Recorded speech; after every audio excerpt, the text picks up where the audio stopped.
është diçka që fati e desh të na vinte në dorë. Por ama është diçka që me dorën tonë ne duhet ta bëjmë edhe për ata që janë monumente këtu në këtë shesh, edhe për ata para tyre, deri tek profeti i historisë tonë kombëtare Skënderbeu.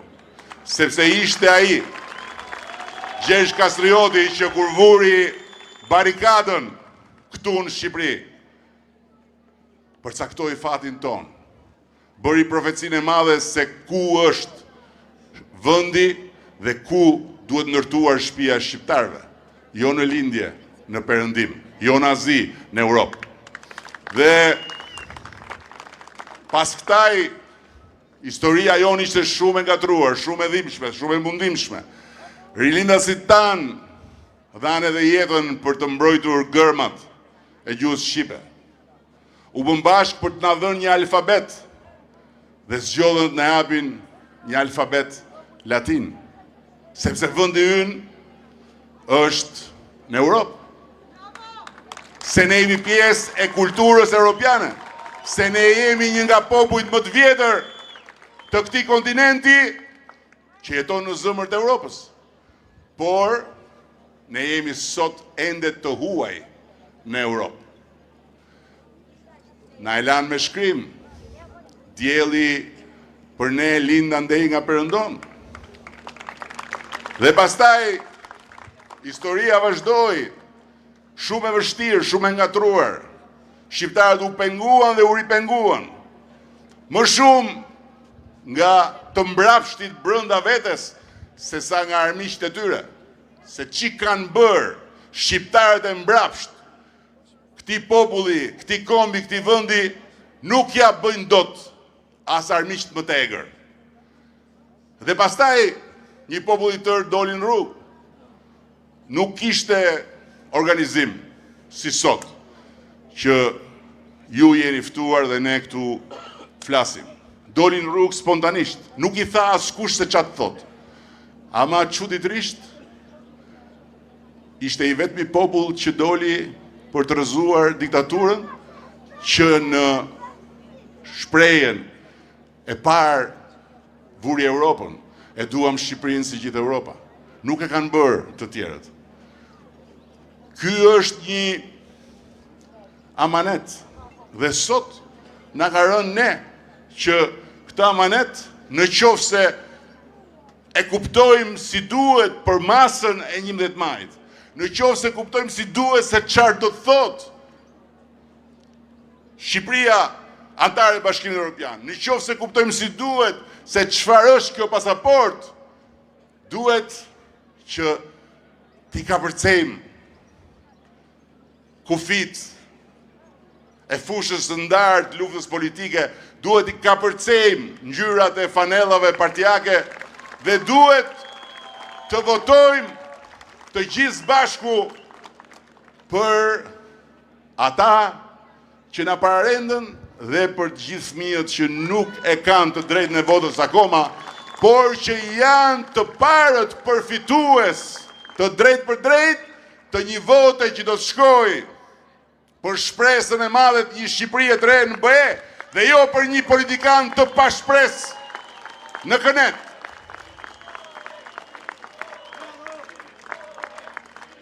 Dhe këtu përfitoj nga rasti, duke shpresuar, besuar që na shohin nga Greqia, t'ju them, jeni regjistruar për të votuar. Fatkeqësisht në Greqi u bë një mishmash, jo DHL-ja, jo Spedeksi, jo Kodeksi, jo ku diun se çfarë. Por tani më mundësia është, dhe do t'ju lutesha të gjithë atyre që janë regjistruar, që të marrin zarfin, të marrin votën, të vendosin edhe ata për ta çuar në vend këtë amanet shekullor dhe për t'ju dhënë fëmijëve të tyre atje në Greqi dhe vetes tyre këtë pasaportën europiane, sepse unë besoj që shqiptarët e Greqisë janë ata që mund ta kuptojnë më mirë se të gjithë shqiptarët e Shqipërisë, se të gjithë shqiptarët e pjesës tjetër të Europës se çfarë do të thotë kjo pasaportë. Kjo nuk është një dokument tjetër udhëtimi. që zëvendëson këtë që kemi, dhe thjesht shkruan si për Bashkimin Evropian. Kjo nuk është thjesht që ne kur shkojmë në për aeroportet e BE-s apo futemi në për portet e BE-s të mos na nxjerrin anash si të huaj, si qytetar dorës dytë, për të filluar të na kontrollojnë ku po shkon, sa do rish, kush të pret, sa le ke me vete, dhe pastaj vjen pyetja të mërshme, ti akoma s'ke hyrë, kur do ikësh, sepse je i huaj. Kjo është shumë më tepër se sa kaq. Dhe u them atyre që janë në Greqi, shumica e të cilëve të gjeneratës kur u nis në vitin e ndryshimit madh dhe u nis pa rroba në trup thuajse, që sot jeton me ankthin e njojës pensionit. A do t'i njihet sakrifica e tmerrshme e gjithë atyre viteve apo jo? A do marrin pension sepse ka punuar, kanë mbajtur në këmbë ekonominë e Greqisë? Pa shqiptarët, e thon grekët vet, pa shqiptarët punëtor që nuk jinin orë dhe mbi të cilët mund të ushtrojë shumë më tepër presion se sa mbi grekët, nuk do ndodhte kurrë i suksesi i lojrave olimpike apo jo. Dhe tani është koha për të parë gjithë këto lot, gjithë kjo djersë, gjithë ky gjak, gjithë kjo ndarje të mërshme me vendin ame dhe me shtëpinë ku ke lindur, a do kthehet në një pension të njohur? Njohja e pensioneve për një vend të huaj, siç jemi ne, me një vend të BE-s, siç janë ata, bëhet me negociata, bëhet me marrëveshje. Ne kemi bërë 22 marrëveshje, mbyllëm dhe atë me Italinë më në fund, që ishte e parafundit për nga vështirësia. Kjo me Greqinë është më e vështira. Ne kemi filluar negociatat. Kemi një marrëdhënie shumë pozitive me qeverinë greke. Por ama nuk e dim sa kohë mund të marrin. Mund të marrin vite e vite të tëra. Po e dini çfarë? Nëse ne mbyllim negociatat me Bashkimin Evropian në 2027, sikundër na e kanë thënë dhe na kanë vënë ata në tavolinë, dhe nëse Shqipëria bëhet anëtare e Bashkimit Evropian brenda kësaj dekade, dhe duke u bërë anëtare e Bashkimit Evropian, Shqipëria, të tërë shqiptarët dhe shqiptarët kudo ku janë, marrin këtë pasaport, kjo pasaport në Greqi bën njohjen automatike të pensioneve. Nuk ka më nevojë për marrëveshje me shtetin. Me këtë pasaport në Greqi, ty të njihet çdo ditë pune që ke bërë atje. Me këtë pasaport në Greqi, fëmijët e tu nuk janë më fëmijë huaj, që duhet shkojnë të paguajnë tarifa 10 herë më të larta se sa studentët e tjerë, grek apo nga Europa. Me këtë pasaport nuk ka më nevojë për të ndënjur në radhë kur do marr lejen e qëndrimit, kur do marr lejen e punës, kur do zgjas lejen e qëndrimit, kur do zgjas lejen e punës. Të tëra këto bëhen të panevojshme, sepse kjo pasaport kuqezi ka të njëjtën vlerë në Greqi si pasaporta bardhë e blu. Është e njëjta. Dhe jo vetëm në Greqi, po në çdo vend tjetër. Bashkimin Evropian. Sepse me hyrjen në Bashkimin Evropian, ne fitojmë një Shqipëri të re. Një Shqipëri që nuk është më 28.000 km2, është 28.000 km2 për të vetë qeverisur, për parlamentin, për qeverinë, për institucionet, po për qytetarët është e madhe sa që është perimetri i Bashkimit Evropian. Dhe besoj që ata cilët kanë kaluar malet, ata cilët janë rropatur dhe ata cilët presin sot me ankth a do të njihet ndonjëherë pensioni, nuk mund ta lënë zarfin rrugëve, nuk mund ta lënë votën për cilën janë regjistruar të mbetet si një copë letër pa vlerë. Duhet shkojnë ta marrin me çdo kusht dhe ta dërgojnë në Tiranë. Ka edhe disa ditë kohë. është plotësisht e mundur. Ju bëj thirrje ta dërgojnë në Tiranë, sepse duke hyrë në Bashkimin Evropian, Shqipëria jo vetëm do të jetë një Shqipëri e re, jo vetëm do të jetë një Shqipëri që popullin e vet më në fund nuk do ta ketë një popull të dorës dytë, po do ta ketë një popull evropian jo vetëm me zakon, se me zakon nuk na bëjnë ata në evropian, evropian na ka bërë Zoti që na ka vënë këtu, por edhe me ligj, edhe me pasaport. Dhe e dini çfarë, me këtë pasaport, shqiptarët në Greqi, në Itali dhe ku duan, mund të zgjidhen kryetar komunash, mund të zgjidhen kryetar bashkish, mund të zgjidhen antar këshillash bashkiak, mund të zgjidhen antar këshillash komunal, mund të zgjidhen dhe eurodeputet. Atje ku janë, vetëm deputet dhe ministra të vendeve atje nuk bëhen dot, se për atë duhet pasaporta e vendit dhe është normale. Pra, kjo është zgjedhja ime të majt.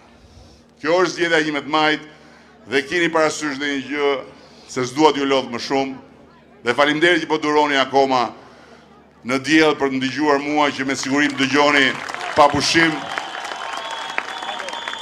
I kërkoj ndjes cili do prej jush, jo cili do, në fakt, cilës do, se gratë e hapin frigoriferin për të kontrolluar si është situata. I kërkoj ndjes nëse i kam dalë dhe në frigorifer këto ditë dhe duhet ta mbyll duke thënë këtë gjë. Për e të parë Shqipëria po përjeton një përpjekje historike për vendosur barazinë para ligjit. Nga 1912 kemi pasur republikë, kemi pasur mbretëri, kemi pasur diktaturë, kemi pasur tranzicion demokratik, po s'kemi pasur kur barazi para ligjit, sepse i pari i qeverisë ka vendosur dhe ka qenë mbi ligjin dhe ka mbajtur mbi ligjin kë i ka dashur qefi ose kë i ka interesuar për pushtetin e tij. Për herë të parë po ndodh ajo për të cilën unë ju kam kërkuar ju mbështetjen dhe ju kujtohet që brida nëpër Shqipëri dhe thosha ma jepni timonin pa të tjerë në prerë që të bëjmë një drejtësi që godet majtas dhe djathtas dhe që shep vetëm drejt. E pra, ne e kemi sjellë deri këtu dhe ne do ta garantojmë atë drejtësi, po për ta garantuar një herë mirë, për ta bërë të pakëthyeshme, të pa prekshme nga asnjë lloj bufkënete dhe nga asnjë lloj kukumjaçke që delin nga këto pellgje dhe vogla që thonë jemi parti të reja, duhet futur Shqipëria në Bashkimin Evropian. Bashkimi Evropian na ka hapur derën. Ajo derë nuk rri hapur për ditë. Ajo është një shtëpi të pasurish. Dera hapet kur ju intereson atyre dhe kur bien dakord të 27 bashkë. Ne kemi bërë të gjitha përpjekjet sepse kemi nisur nga fundi fare i rreshtit dhe sot jemi te pragu, dera është hapur, ata na duan brenda, tani dy rruga.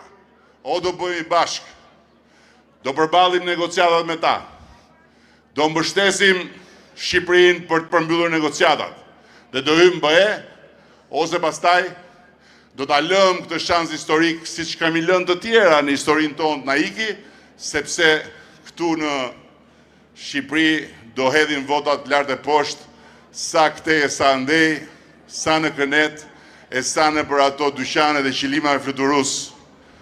I e dëgjuar ata Gjoja Partitë e Reja, që thonë? Po na ra ne rasti dhe po na dhanë vota shqiptarët që të mos lëmë të bëhet qeveri, do shkojmë në zgjedhjet parakoshme. Ju kujton në i gjë kjo? A ju kujton në i gjë kjo? Unë mendoj që ata që merren me bujqësi e din shumë mirë çfarë është fara e keqe. Dhe është ajo fare e keqe që polli të ndjerën LSI. Dhe ju e dini që kemi hequr me atë farë të keqe. Sot, ajo fare e keqe nuk duhet lënë të mbi e të marri fushat e politikës shqiptare. Sepse nuk ka asnjë ofertë, nuk ka asnjë gjë të re. Ka po të njëjtën gjuhë Kënetës, po sharrit e Kënetës, po akuzat e Kënetës. Dhe ndryshe nga Këneta, ka vetëm një gjë. Këneta ka një buf të lodhur të mbaruar që i fiken llampat në çdo 5 fjali, kurse ata kanë ca djem të ri. Kjo është e vërtet në mosh, po jo në tru. në tru janë të tërë bufat vegjël. Prandaj, fokusohemi tek interesi kombëtar, fokusohemi tek misioni ynë, fokusohemi tek amaneti të parëve, fokusohemi tek ajo që duhet bëjmë për të gjithë fëmijët e Shqipërisë socialistë dhe demokratë. Shumë faleminderit. Rrofshi ju, rroft Gjirokastra, rroft Memalia, rroft Tepelena, rroft Përmeti, rroft Libohova, rroft Këlqyra dhe patjetër rroft Dropulli e Efkaristo Parapoli. Shumë faleminderit. Rroft Shqipëria.